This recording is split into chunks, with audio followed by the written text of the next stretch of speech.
What's up, guys? Just gonna make a quick video on how I went from the image that I had from the artist to the animation in-game.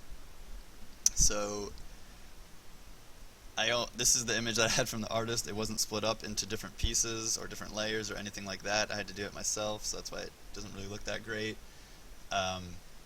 So took this image, split it up into the pieces, and had a front and a back, so we can have a front skin and a back skin. So after splitting it up into these guys, went into spine, and we're going to be creating this skeletal structure here. So the first thing I did was just take that full image. I think I actually had it scaled up a bit, and kind of just put it here as like a background piece so that we can set up the skeleton around it. So start off with the hip, the chest, the head, and from the hip, the leg as two pieces, and the foot. The other leg is two pieces in the foot, and then the arm, upper arm, forearm, hand, and then I added two weapon slot bones here. So delete that guy, and then here it is with basically what you do is select the bone that you created and you add an attachment to it. So for this one we've got the player's head and the head slot, obviously. So here it is with all the images attached. And since this is just a basic humanoid, we can use it for anything that's a humanoid. So like the skeleton and the guard looking guy, they all use the same skeletal structure, so they can share the same animations. So one of the things that we'll have to keep in mind, which I think will actually be a lot easier using the Zelda perspective, since it's kind of like more overhead, things would layer a bit more well, is basically things like this where, oops, like this chest piece here, like I have it as one image. It really ought to be a shoulder piece, and then this chest piece underneath it, and then shoulder pad over there as three separate guys. Because this arm here, you don't want it above the shoulder pad, obviously, but you don't want it beneath the entire chest piece. So just a thing to keep in mind is how much we want things split into different layers. Another thing to keep in mind is where the images meet. Let's go back to the player. We want to try to not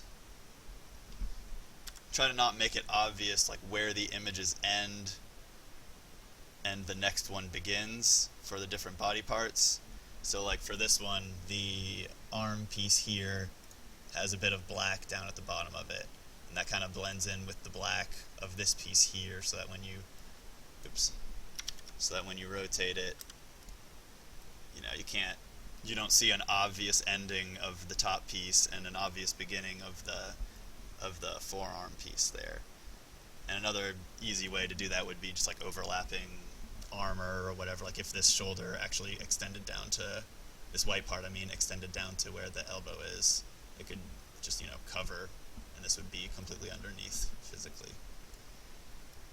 And then from that, go to creating the animations.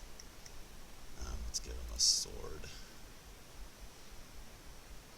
So for each of these bone guys, you can have bone pieces, you can have attachments, and you can switch up the attachments at runtime. Obviously, that's how we're going to be switching weapons and equipping armor and stuff like that.